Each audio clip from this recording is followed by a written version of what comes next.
Welcome to CJ's Chatbox. My name is CJ Sorensen, and I have a show on TV6 where I interview people that live in the village. Very interesting people. And I hope you will be one of those people. You will let me know that you have an interesting story to tell. So let me know. Thanks. Welcome to CJ's Chatbox. Welcome, Rob Merritt. I hear that you were former now because you have retired, but you were the voice of the village.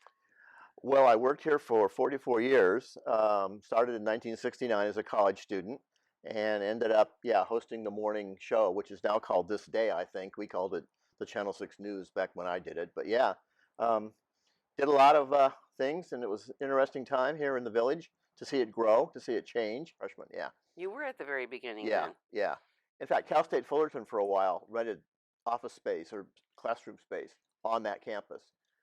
So wow. You've been married a few years, been married since 1968. Wow. Met in high school. I was going out with a friend of hers. She was going out with a friend of mine. And the four of us would often have lunch together. Yeah. Yeah. Well, that's nice. Because you became friends first. And she did say, if you told me correctly, she said, I stayed around because he had a great sense of humor. Yeah, she says he still makes me laugh. So that's really good. I guess I'm doing something right. You are doing that. Yeah. So she went to school at Cal State too? No, she went to Whittier for a year and a half and then decided we were going to get married and that one of us needed to finish school, and that was going to be me. Okay. So she went to work and I went to school, finished school, and then went to work also. So you were married in 68, which means when you became an intern here at 69. Yeah. Now, so you started here as an intern in 69. Right. And you said that it was already in, there was this television station, but it was run quite differently than what. But to me, the exciting part was the fact that as an intern, you have certain things that you have to learn and you have to practice. But it seemed to me like you had a wide opening because the people that were in charge kind of left, if I'm right. Right. Well, the original studio was here in Clubhouse 1. Oh. And the original name talent, if you will, was a gentleman for the big band era, Harry Babbitt. If people remember I do remember the College that of name. Musical Knowledge. He took over as the soloist when the male soloist got drafted. So that was his kind of background. He'd worked for Cortese, for Rossmore, that built the place. Right. And then they hired him here to work for the foundation. So he did some of the early interviews, including Ronald Reagan. Wow. He said, I can see this guy becoming president someday. Wow, what did he? I mean, prophetic, yeah. Very prophetic. So he used to interview residents, kind of like you're doing. He also would interview members of the management group here. Okay. And they had a gentleman who, prior to the general manager title, they had somebody called the administrator, and that was Mr. Robert Price. And so he would interview him each week about, what church is being built, what manor numbers are we building this week, those kinds of things. One of the things that Cortese does really interest me in the fact that there weren't that many of this type of retirement communities. He said Del Webb was pretty well known, but that his idea of getting in and making sure that not only did they have the co-ops, the condos, but they had clubhouses and they had churches, places. So to me, that whole forethought of what he wanted to see here, you were kind of they started what, 61? They started in 64. Oh, 64. And then by 65, 66, they were really doing programming. The original concept was to be a radio station. And somebody said, well, we've got some used TV cameras. You want to do TV? And they said, well, okay. So the guys that started it kind of fell into that. And then they got involved with that. At that time, the cable was operated by one company, and this was an outside production company that ran the studio. So that's who I did internship with. They had some contract issues. I got hired in, I want to say, April of that year. And then they lost the contract by the end of 69. And we went to work for them, the people that at that point were running the cable system, which was Rossmore Electric. No relation to Cortese. Oh, okay. So therefore, you were kind of left there as an intern, but feeling your way, or who did you have then to kind of mentor you into that? They had a fellow that was a station manager who was there most of the time. And then they brought in in the fall of that year, after I'd been hired, they brought in a fellow classmate of mine. I didn't know him real well in school because he was a bit older, but George Phelps. Okay. And they brought him in. And so he and I and this third individual ran the place.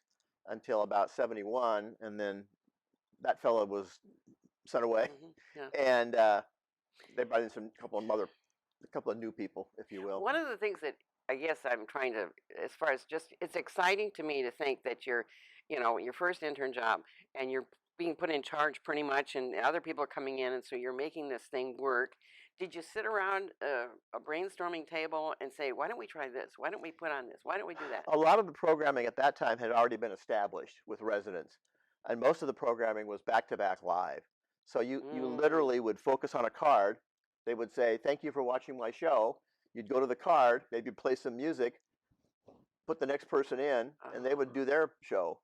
So that was sort of the way it worked, and it was not very much was on tape. Most of it was live. Okay. We weren't doing board meetings until the 80s, really. Okay. So none of that happened, and we didn't really have good tape equipment anyway at that point. Did you have any boo-boos since everything was live? Oh yeah, we had a lady that wanted to do a show on lingerie, so she decided to put her undergarments on the outside of her sweater to talk about lingerie. She also brought her nephew on, who did 18 minutes of Alice's Restaurant for us. Oh my stars. That kind of stuff. We had a lady named Leota Peterson, who did Film with the Fine Arts and tried to make us all a little more cultural. This Christine Penzinger I mentioned, yes, with the Canine Club and the Art of Living in Leisure World. And she had quite a few Hollywood connections. John Carroll was her brother-in-law. Okay. So she would bring him on with his wife, her sister. And then her brother was Herb Ryman, who was one of the Disney artists. Oh, wow. Who helped Walt Disney actually design the castle and the early Disneyland stuff. So she had some of those people on. But I guess the biggest coup was Betty White and Alan Ludden. Oh. And they were fabulous. They were the nicest people. And unlike some celebs who are very self-focused, they were very much, well, now tell me about you. Do you go to school? Are you married? Tell me, what. It was great. They were really nice people. That was nice. Yeah, very nice. So it again is almost about who you know as to who can open doors for you. Right. Because you did have some celebrities there, but you had a lot of, I know Dave Gurney, you said you really enjoyed. Dan Gurney, Gurney. Former race car driver, no longer with us now, but in Santa Ana I'm kind of a fan of his over the years. Had a chance to interview him. I think they're still doing a weekly movie on Channel 6, showing films on Channel 6. Oh, yes. Movies. Yes. So the fellow that picked the movies, Mark Weiss. He's still there. Well, yeah, he is. Every once in a while, he'd say, okay, this next month is going to be staff picks. Okay. So everyone on staff gets to pick a favorite movie. So since I was a big Formula One, and still am a big Formula One fan, I picked the movie Grand Prix, John Frankenheimer's film about Formula One racing from the 60s. Yeah. And Gurney is in it. There's a few shots of actual race cars and a few shots of like drivers' meetings. So Gurney is actually in the movie. Wonderful. So we went out and interviewed him at his shop in Santa Ana, and he built Indy cars and Formula cars. Oh, that must have been a heck of a time for you to be able to. Yeah, it was great to talk to him. So it was great. He's no longer with us. He passed away a few years ago, but he was one of those guys that could drive anything. He would drive a stock car at Riverside and a sports car somewhere else, and so he was really good. He was just a good driver. Yeah. You also, I know, and I know that when I was up at TV6, there were a lot of politicians. Naturally, this is a great way to reach people, running for congressman, even running for sheriff, running for all these things. And you got to interview quite a few. We did. In fact, I kind of took some time today and reviewed all of them. When we started out in '70, it was James Utt, was from the Tustin area. He unfortunately had a heart attack and died. They replaced him with John Schmitz, who had been in the state Senate, very well known as a conservative. Also got in trouble with one of his students at Santa Ana College and had a couple of kids with her while he was still married, so that was controversial. He was doing very well. A lot of people liked him as far as a Republican, but when President Nixon went to China, in fact, we happened to be at that meeting. George and I were covering that meeting of the Republican Club when he spoke, and one of the residents said, "What do you think about President Nixon going to China?" And he goes, "Well, I don't really care if he goes to China. I just don't want him to come home," basically. That's what Schmidt said? Yeah. Oh, nice. So the president, and of course, he represented the president because in his home district, if you will, down here. Yeah. So at that point, the president's people got busy, and they brought in another gentleman to run against him, Andrew Hinshaw, who was a more moderate Republican. He had been our county assessor in Orange County, and had done quite a bit of development of programs for assessing taxes and property values and all of that. Mhm. And he did fine until somebody figured out that he had sold that information to some companies Oh my that goodness. we had paid for to design. And then he also had used some of his county staff to help him run for Congress. So he, politics has always been kind of So muddy, he was to say the replaced least. by, let's see, Robert Badham from Newport Beach. And then when he left office, trying to think who else was involved. Anyway, we had Chris Cox, who was probably very well known Yes. during the Bush administration. He'd worked in the Reagan White House. And then he resigned from Congress in 2005, had the Securities and Exchange Commission. Oh. So that was that. And they brought in, and then they brought in John Campbell, who'd been serving in the Senate, Yes. in the state Senate. And he represented us till he retired in 2016, decided to get out of politics. Mimi Walters, Yes. who'd been representing this area Yep. in Sacramento, she was elected, did a couple of terms, and then she was replaced by Katie Porter. So this is the first Democrat to represent Leisure World in a long time. The old joke used to be the Republican Club meets in Clubhouse 1, and the Democratic Club meets in the phone booth behind Clubhouse 1. Not the case anymore. Democratic Club has become very big and very powerful, active with the county party and all of that. Now, did they contact you, the politicians that wanted to say, "Hey, we want to come on and talk to our people," or did you contact them and say, "What do you think?" A little bit of both. Okay. A little bit of both. Sometimes we'd contact them and they'd say we're not interested, or yeah, we are. Usually when they're up for election. Yes. You could always tell when the school board elections were coming up because you started getting phone calls saying, "Hey, would you be interested in having one of our school board members on your show on occasion?" You know. So, yeah. It's a great avenue to have something local here where people they can reach 18,000 people or whatever the amount is now. Whether you're a charity that you're trying to raise things for or a local politician that, I think it's a really good thing.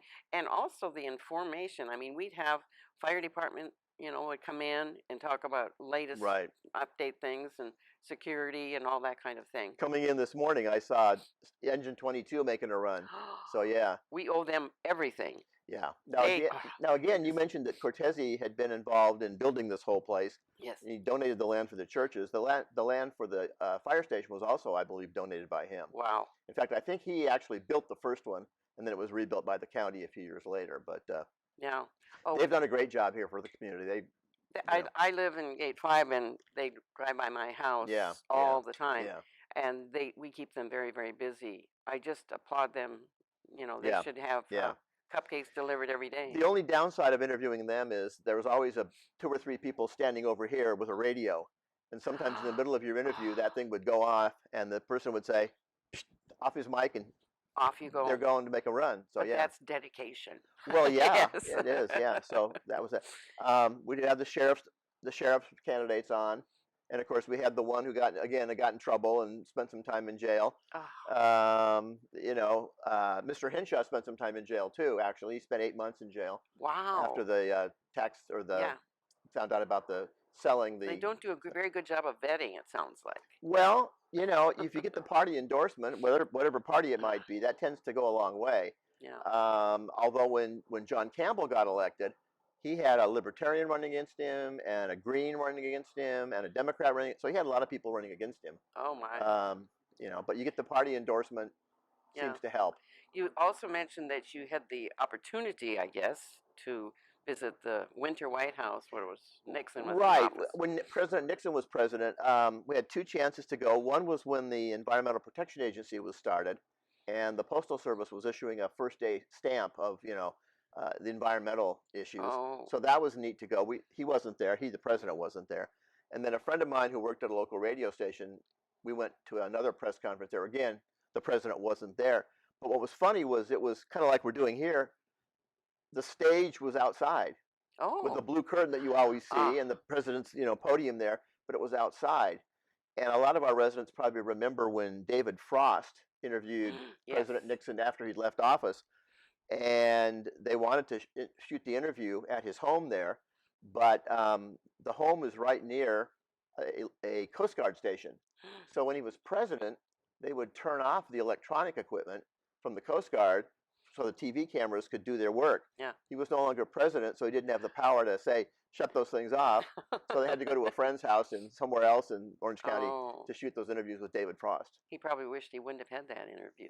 Well, I think he Actually, got paid for it, so I yeah, think that was part of the that's deal. part of it. Yeah, Part of it. yeah. Any other interesting? I know there's probably tons of people you've interviewed that were interesting and exciting, but back to again the village. You've to look at it now from what Yeah, it was, yeah, the growth that's happened, yeah. but also the growth in the political way where there's United and there's Third Right, Mutual and right. GRF and all those things. What was in place really at the time? Well, when we first started, it was basically Golden Rain Foundation and United Mutual was all that we really had. Okay. They were still in the process of building what became, at that point, Second Laguna Hills Mutual, and then of course Second and First became United over the years because they were the same. They were all the co-ops. Right. And the condominiums were Third Mutual, Hmm. and then up on the hill, which is was Fourth Mutual for a while, and I guess it's now part of Third Mutual as well. And then the towers, Mutual 50 is still a separate, I believe, Right. separate Yes, corporation it is. still. Yeah. Um, So they the had consolidation towers. over the years, which was When important. did the towers were they built around that time Well, or let's before? see. Yeah, I want to say it was probably in the late 70s, early Oh, late 80s, maybe. 70s. Well, to tell you the time, Mayor Alioto came down from San Oh, Francisco. He was a friend of Cortese's, okay. so he came down to cut the ribbon for the towers. I see. So yeah, Oh, nice. yeah, yeah. Well, and even the idea towers is so different from the rest Right, of the right, village, right. but it serves that particular purpose. Yeah, And to yeah. think again that forethought that Right, this would be needed. right. Well, and of course, originally they were going to have homes for um, similar to Third Mutual, and ended up not selling them. They sold them to people that weren't Leisure World residents at that time. Became New Oh, World, and yeah. which was another Cortese project, but it was outside the walls of this community. Did he ever did he live locally here when he You was know, I don't know building where he this? lived. I think he lived in the Santa Ana area. I mentioned Rossmore Electric, which was a company we Mm-hmm. worked for a number of years. They had been a subcontractor for him Okay. on Seal Beach, this community, Walnut Creek, New Jersey, some of the other Rossmore Oh, wow. projects. Um, and I know they had done some personal electrical work for him, installed a satellite dish for his home and all of that. But Okay. he was very particular. He wanted those little lucite strips with the lights in them on his driveway. Ah, yes. And the stories of him, of course, abound. Supposedly, he chartered a plane to bring a Ferrari he wanted from Italy. Now, I don't know if that's true or not, but Right. It you didn't know. get it And of course, the escalated. Taj Mahal across the street was his office building. Really? Yeah, and they had their Wow. own chef and their own caterer.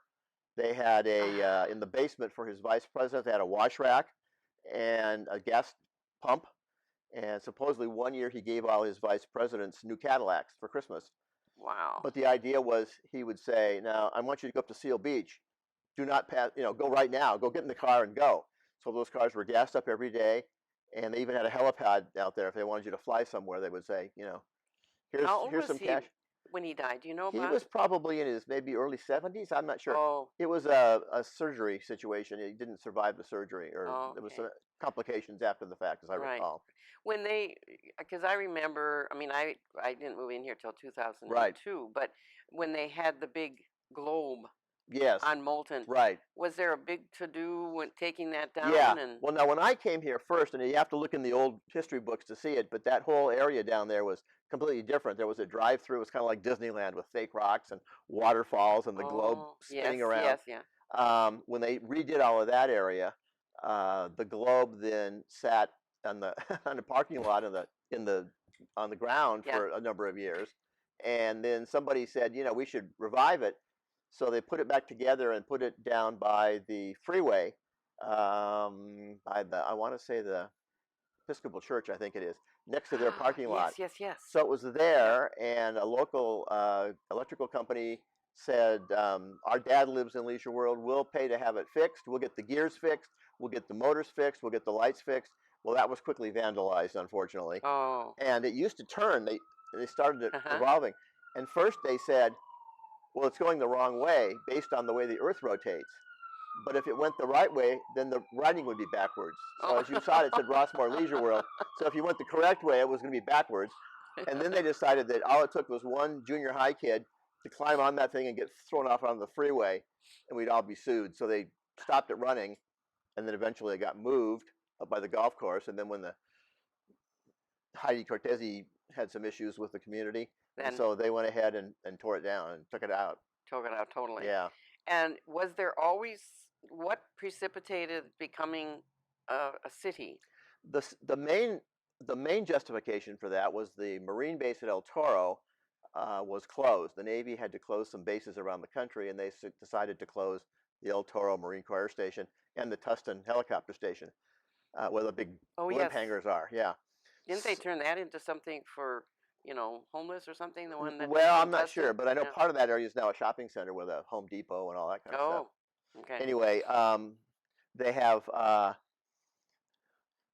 what was the question again? I'm sorry. Well, when they gave up El Toro, Oh, you said okay. So the Marines said, we're going to close El Toro, and you have to go through a process with all the federal agencies. You have to ask the Coast Guard and the Army and the Forestry Department. Everybody, do you want it? No, no, no, no, no, no. Then you say, okay, then we're going to deed it to the County of Orange.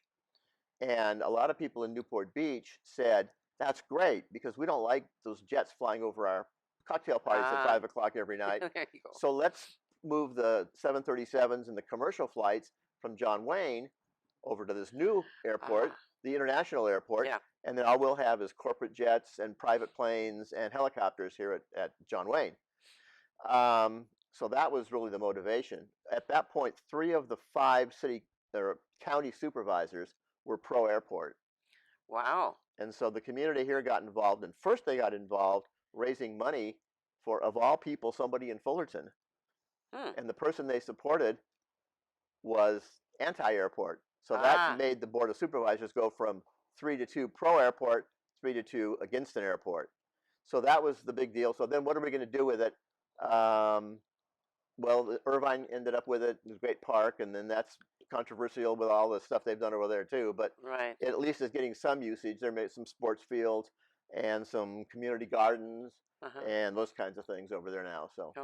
So that's basically what precipitated them instead of staying Leisure Yeah, World? because they found that when you go back to Washington, D.C. and you talk to the congressman, whoever it might be, you don't talk to the congressman. You talk to some assistant. Yes. Even though you're the president of the Homeowners Association, you represent 18,000 people, you don't have much clout. But if you're the mayor of a city of 18,000 people, now you're the mayor. Okay. Now you meet with the congressman. Yes. So that was part of it was that. And the battle over the airport had sort of precipitated all of that. Yeah. And it was close. It was very tight. It was just a few votes. We covered that live. We were in what was the old administration building at that time, which is right across from the bocce courts, if you know where that is here at Clubhouse Yes, I do. Yeah. So we were actually covering it live, and we heard a holler down the hall when the final vote came in, and the gentleman came running in and snuck by. Yeah, it passed. Yeah. Well, and I was here when they were voting on what to call it. Yes. And where it became Laguna Woods Village. Right. And that there was, again, so many. One thing that we do know that as we retire, we have a lot of time on our hands. Right. And sometimes we don't use it positively.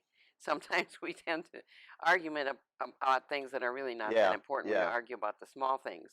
But that was a big change. And of course, the way they do things too, it's like the rotation of the people to be mayor, that they kind of rotate and take turns. Right. That was on different, I thought. Some cities, the mayor is elected directly. And some cities it's from the council. So every city has to have their own way of doing that, of course. And which I've met and, worked on a few of the mayors, and they're wonderful people. The idea of how closely, or do they not work closely with the boards? Yeah.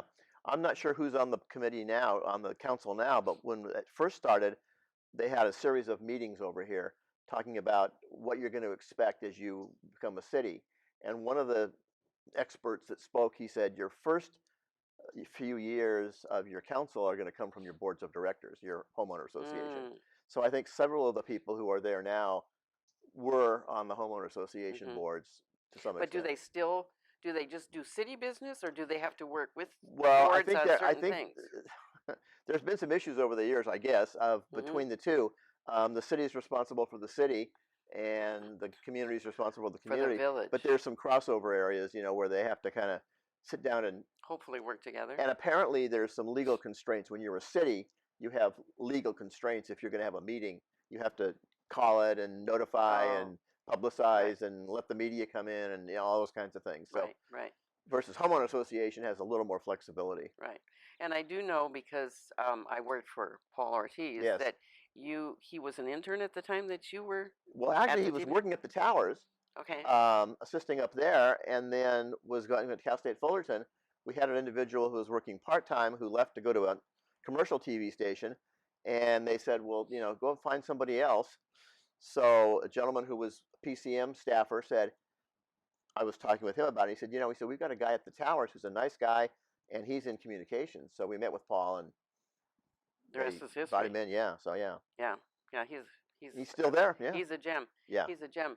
If there were of the now you don't live here, so therefore you don't. I mean, when you were here working, you were here day to day, so you could see Right. the changes Yeah. and know what was going Yeah. on and kept abreast of everything.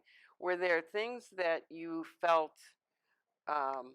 There's always room for improvement, I think. But was there anything that stood out that you wished the village would have thought of and done maybe a little bit differently or better? Or Well, from our Channel 6 standpoint, we were, depending on who was on the board, we were the good guys or the bad guys, yeah. because there was a cost for it, which is one of the reasons they went to advertising a few Mhm. years ago, to help offset that, or to Mhm. offset it completely, actually, I guess. Yeah. So there was that. I know we had a board member early on, this would have been 1970, 71 era, who brought a friend on the board, and his job was to get rid of us. Oh And wow. so that was a little rough. We were under contract, sometimes a year, sometimes 2 years, sometimes 5 year Mhm. contract with this company, Rossmore Electric, and the homeowner association with Golden Rain Foundation at that Mhm. time. But negotiations were usually handled by the staff, by PCM staff, Mhm. and then the board had to sign off on it. So that was kind of rough to try and know what the future was. Mhm. Was that the cityhood thing was, I think, handled pretty well. They brought in an individual on staff here who ended up becoming the first city manager, and a Mhm. person who had experience in Irvine and in Mhm. Riverside Mhm. in that type of work. Mhm. So that helped them facilitate that. So I thought that Mhm. was well planned and well done. But they had a lot of there were residents who did not want cityhood. Mhm. Some actually wanted the airport because they said, "I travel a lot. I want the airport." But Mhm. there were also technical issues with the airport, along with the noise issues and some other things. So Right. yeah, Well, and one of the things that you had mentioned is that you do, and I'm sure they still do. They take direction, if you will, from GRF. yeah, And I guess my thing would be is like if you're in the production, television, communication business, you pretty much know better than possibly someone that was a CPA all his life and now serves on a board.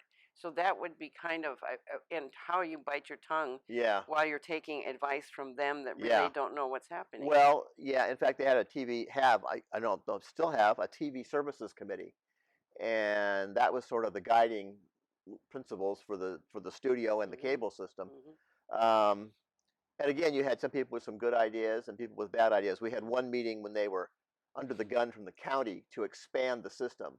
They said, if you don't expand your system to provide more channels for the people here, Oh, you're going to lose your franchise, wow. which means you couldn't have a cable system. Right, right. So they had a subcommittee formed to decide on what channels to add, and they stuck me on it as an advisor. Mhm. And one of the meetings, I know they were taking a survey of possible things to add to the system, and one of the members of the committee said, "Well, I don't like any of those channels. I wouldn't watch any of those."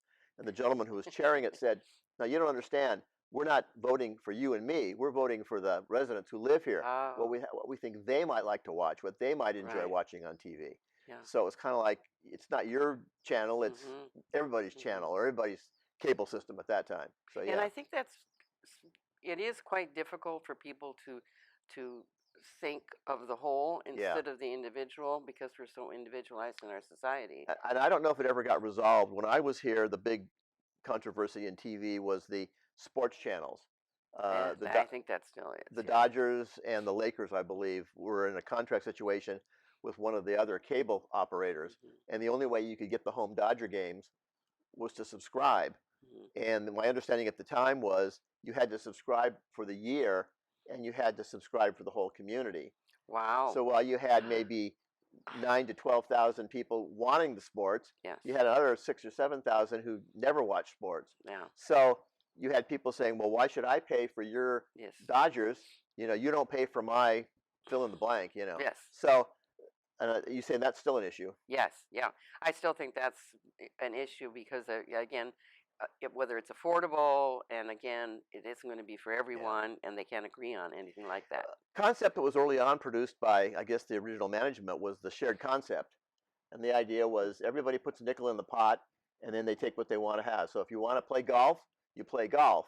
A little bit of your monthly money is helping to keep that course looking nice.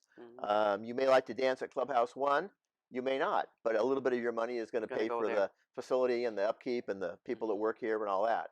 Yeah. So it's kind of that idea still that, I've seen sports come and go. We're right behind the shuffleboard courts, and Yes. I don't think there's much shuffleboard being played anymore here. Maybe a little bit. Well, and there's so many things that have taken a dive because of the pandemic, of course. Pickleball. Oh, that's taken Pickleball over. was just starting when I was leaving, That and is it was so now big. it's huge. Yeah. That is so big. But the golf, which is really big here as well, people move here for the golf because they just love the idea that they can play golf inexpensively year round. Really. And I understand, and this was the case when I was still here. Some people actually bought homes here and kept them unfurnished just for the golf privilege. Yes.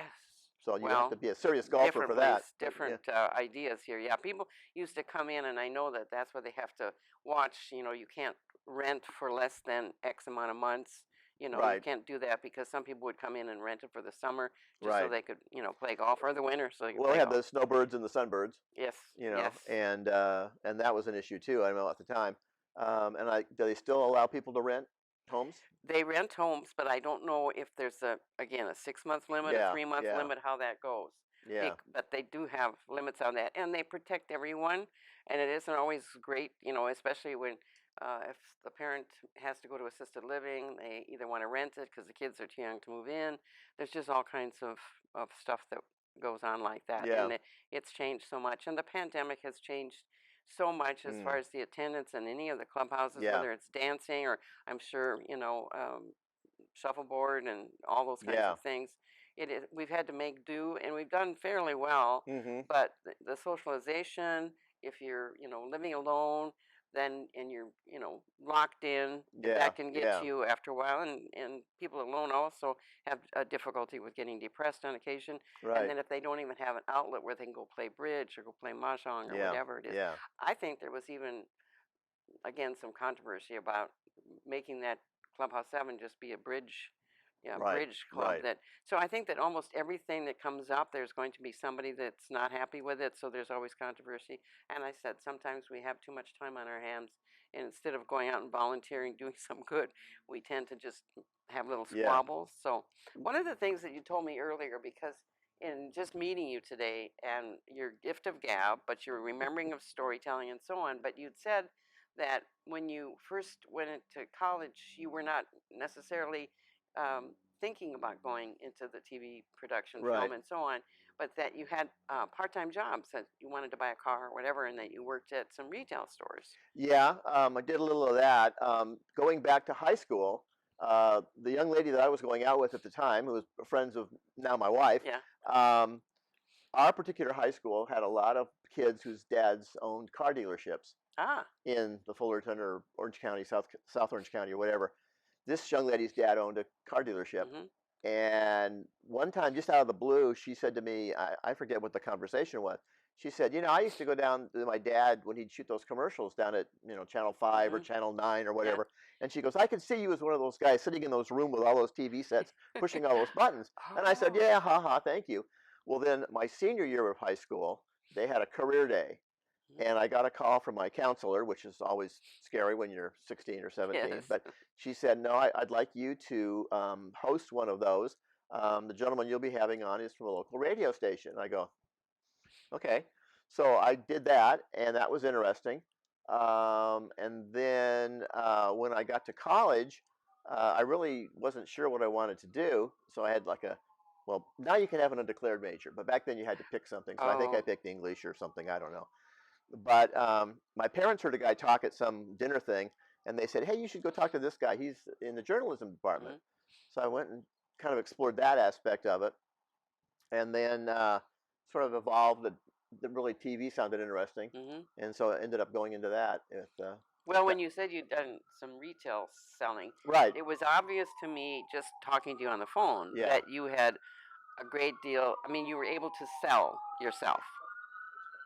all right, All right. What I noticed then in talking to you on the phone when you said that you'd worked in retail right, in one of the clothing stores or something, yeah, and that you just wanted to make some money. You weren't even thinking about it, but the idea that you were in a selling position, but also communicating, right, meaning you have to talk to people and get them to buy anything, right. and that your gift of communication was evident, it sounded to me, quite early. So, sometimes people knew what they wanted and came in and said, "I want that and that and that," and you would ring them up.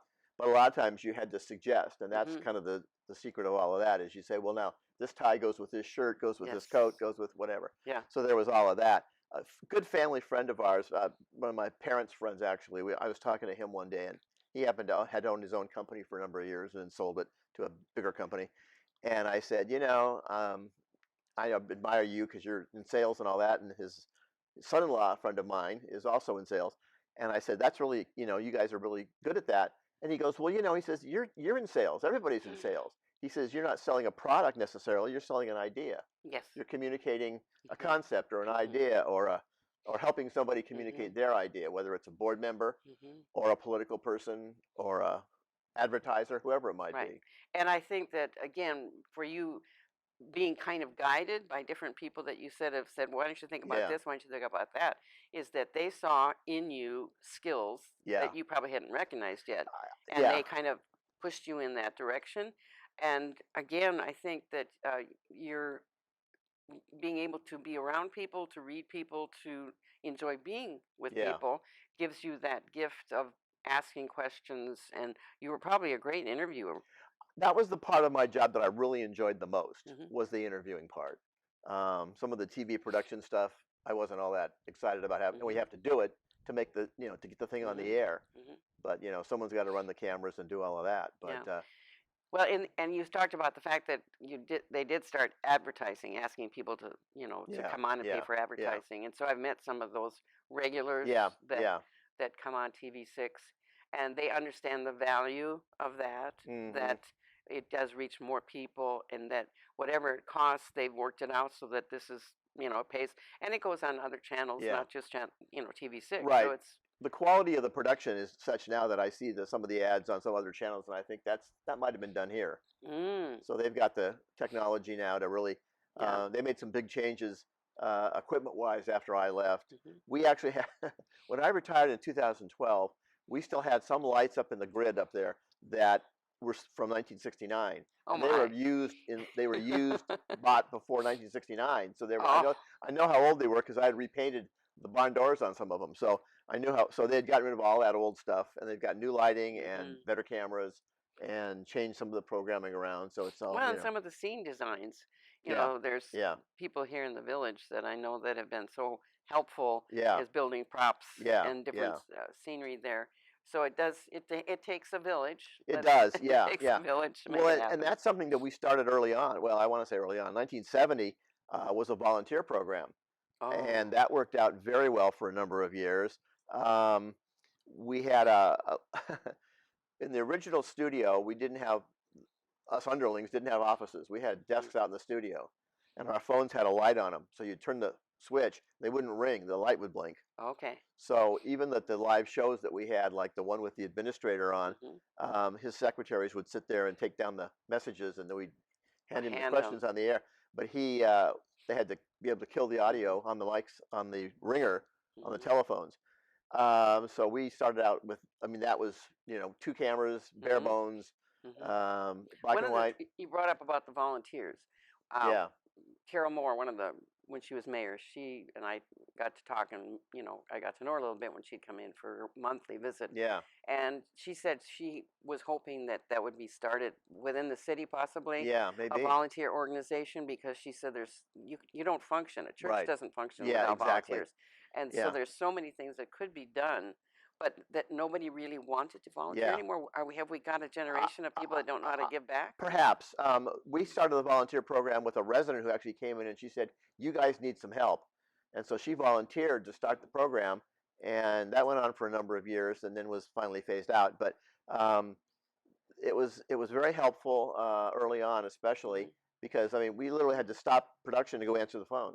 Yes. Well, that's hard to do. Not going to happen. And the old studio really had some problems. I remember one time it rained so hard. We had a live show on the air, and I was directing, and the guy that was our boss, that owned the company we worked for, was standing behind me with a piece of cardboard to keep the rain off me because it was coming through the overhead. That building had all kinds of technical issues. So they were going to tear it down and build a new one, and instead they bought the one up here, and then sold that one to the apartment people here. Oh, okay.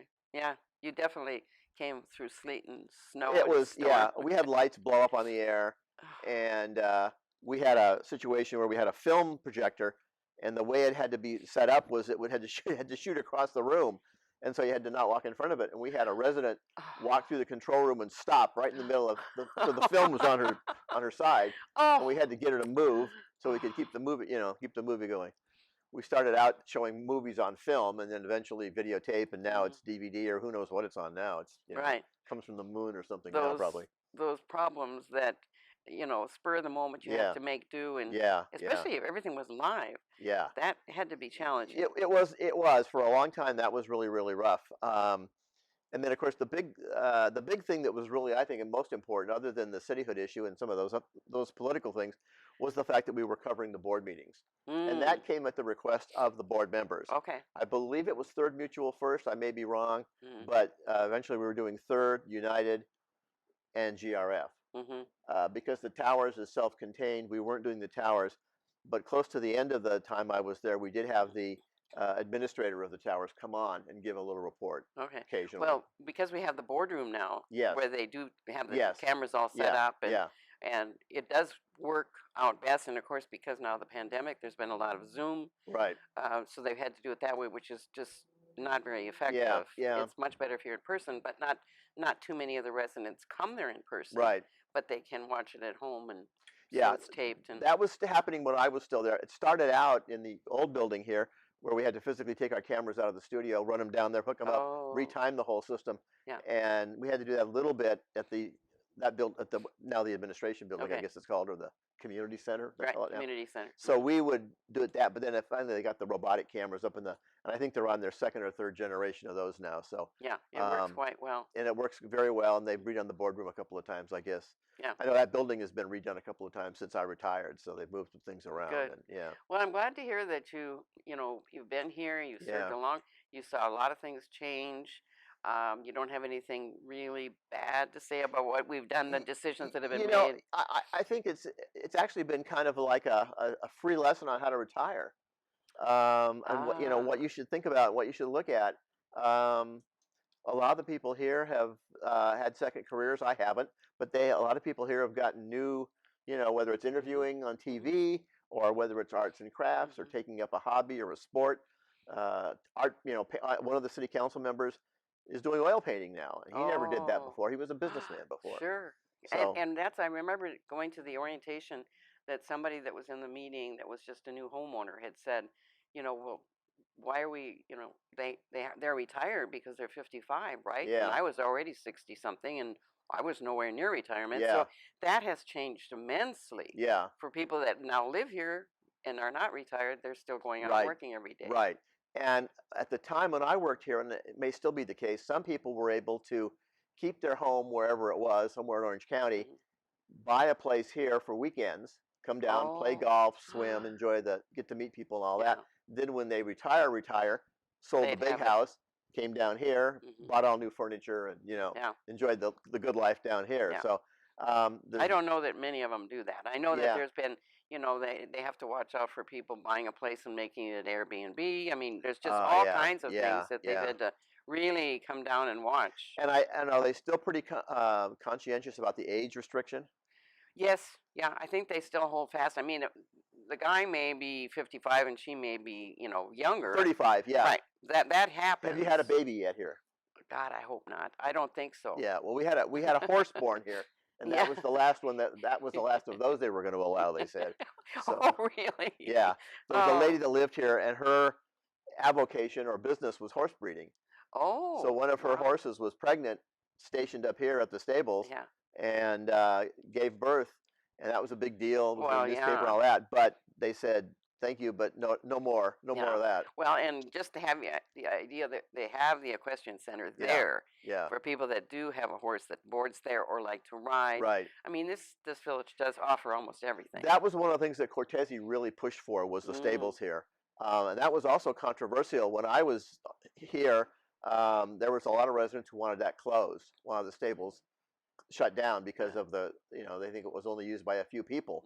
Well, with 250 clubs at that time, I don't know how many you have now. That's about how many there but, are. you have 250 different interests. Yeah. And the rule back then, and maybe still is the case, if you want to start a club, you get 25 people and go talk to the recreation department and you can start your own club. Yep, that's still the way it is. But they're a waiting list now because there are so many clubs. And one of the things that was interesting too was you talked about volunteers, and sometimes the clubs would just burn out everybody. I remember one of the clubs that was really well known here was the Opera 100 group.